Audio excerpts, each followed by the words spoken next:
नमस्कार friends, peaceful home and environment channel में आप सबकी स्वागत है और मैं मिसेस तारा।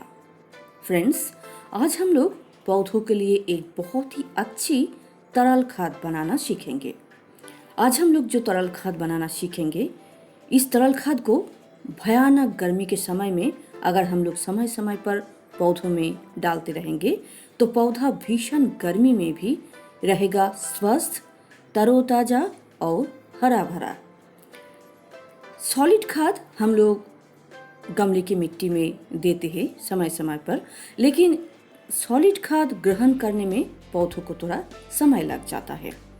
इसलिए हम लोग अगर तरल खाद समय समय पर देते हैं पौधों को, तो पौधा इंस्टेंट उसको ग्रहण करते हैं और बहुत जल्दी से उसको एनर्जी मिलती है। इसलिए भीषण गर्मी के समय में इस तरह की तरल खाद, ठंडी तरल खाद हम लोग अगर पौधों को देंगे तो पौधा बहुत ही हरा भरा रहेगा।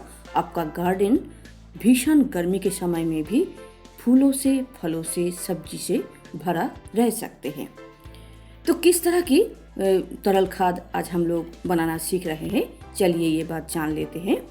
ये जो तरल खाद आप देख रहे हैं, ये बहुत ही ठंडी है, गर्मी के लिए बहुत ही आदर्श तरल खाद है। ये जो तरल खाद है, ये है कंपोस्ट टी। तो कंपोस्ट टी आज हम लोग बनाना सीखेंगे और किस तरह से हम लोग इसको बनाएंगे, कैसे यूज़ करेंगे, कितने दिन के अंतराल में यूज़ करेंगे, ये सभी बातें चलिए हम लोग जान लेते हैं। तो कंपोस्ट टी हम लोग गोबर की खाद से भी बना सकते हैं, वर्मी कंपोस्ट से भी बना सकते हैं और किचन वेस्ट कंपोस्ट से भी बना सकते हैं।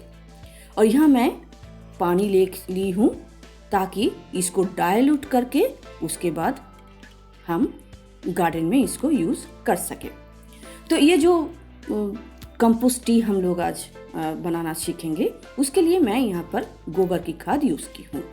मेरे पास फुल्ली डिकम्पोज्ड गोबर की खाद है, तो इसी को मैं यूज़ करूँगी। आप चाहे तो वर्मी कंपोस्ट या किचन वेस्ट कंपोस्ट भी यूज़ कर सकते हैं। तो यहाँ पर मैं आधा किलो गोबर की खाद ली हूँ, लेकिन हाँ, गोबर की खाद अगर आप ले रहे हैं तो ये पूरी तरह से फुल्ली डिकम्पोज्ड होने चाहिए। आप देख रहे हैं मेरी जो खाद है यहाँ पर, ये कैसे इसका कलर एकदम काला हो गया है। इस तरह की फुल्ली डिकम्पोज्ड खाद अगर लेंगे तभी आपका ये तरल खाद बहुत ही ठंडी और बहुत ही अच्छी तैयार होगी। तो आधा किलो गोबर की खाद मैंने यहाँ पर एक पॉट में ली हूँ और उसमें लगभग 1.5 से 2 लीटर पानी मैं यहाँ पर मिक्स करूँगी। तो 2 लीटर पानी में मैं आधा किलो काउडंग कंपोस्ट मिला के एक छायादार जगह पर रख दी थी 24 घंटा पहले। ऐसे हम लोग छायादार जगह पर रखेंगे, इसको धूप वाले जगह पर नहीं रखना है। ये जो कंपोस्ट टी बन के तैयार हुआ है, इसको मैं 24 घंटा पहले या एक दिन पहले बना के रखी थी और आज मैं 24 घंटा बाद मैं इसको यूज़ करूँगी। लेकिन हाँ, डायरेक्ट हम लोग इसको पौधों में कभी भी नहीं डालेंगे। यहाँ पर एक बाकेट में आप देख रहे हैं, ये मेरा 12 लीटर का बाकेट है, 12 लीटर पानी का बाकेट। यहाँ पर मैं 8 लीटर पानी ली हूँ और उसके अंदर ये 2 लीटर कंपोस्ट टी मैं मिलाऊंगी। उसके बाद मेरे पास 10 लीटर ठंडी तरल खाद तैयार हो जाएगा।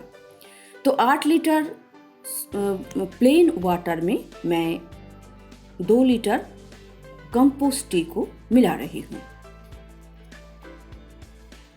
कंपोस्ट टी आप जब तैयार करेंगे, जरूर आप कम से कम 8 से 10 गुना पानी में उसको डाइल्यूट करने के बाद ही पौधों में यूज़ कीजिए। तो ये जो कंपोस्ट टी है, ये बहुत ही ठंडी तरल खाद है, इसमें बहुत अच्छी न्यूट्रिशन भी होती है। और कंपोस्ट टी बनने के बाद ये जो कंपोस्ट रह गया, इसको आप मिट्टी बनाते समय उसमें मिला सकते हैं, नहीं तो कंपोस्ट बिन में भी डाल सकते हैं। अभी चलिए हम लोग जान लेते हैं कि ये जो कंपोस्ट टी या ये जो ठंडी तरल खाद बन के तैयार हुआ है, इसको हम लोग कैसे यूज़ करेंगे। तो यहाँ पर मैं एक 250 ml की 250 ml की ग्लास ली हूँ। इस ग्लास से, ये 250 ml की ग्लास है, तो हम लोग पौधों की साइज या गमले के साइज के हिसाब से हम लोग 100 ml, 150 ml या 250 ml हम लोग डाल सकते हैं। और आपके पास अगर पौधा कम है, अगर 8-10 पौधा है, तो पूरी तरह से मिट्टी को गीला करने के लिए भी आप इस खाद को डाल सकते हैं। ये खाद पूरी तरह से सेफ है, अगर थोड़ा सा ज़्यादा हो गया तो भी किसी तरह की प्रॉब्लम नहीं होगी।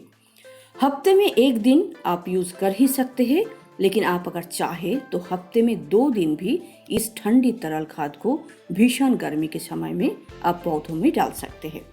ये जो खाद आज हम लोग बनाना सीखा, इस खाद को आप नियमित रूप से गर्मी के समय पर यूज़ कीजिए। गर्मी के समय में ये ठंडी तरल खाद पौधों को इंस्टेंट एनर्जी देगी और इसलिए भीषण गर्मी में भी आपका गार्डन फूलों से, फलों से, सब्जियों से भरा रह सकता है। तो फ्रेंड्स, आज इतना ही। नमस्कार।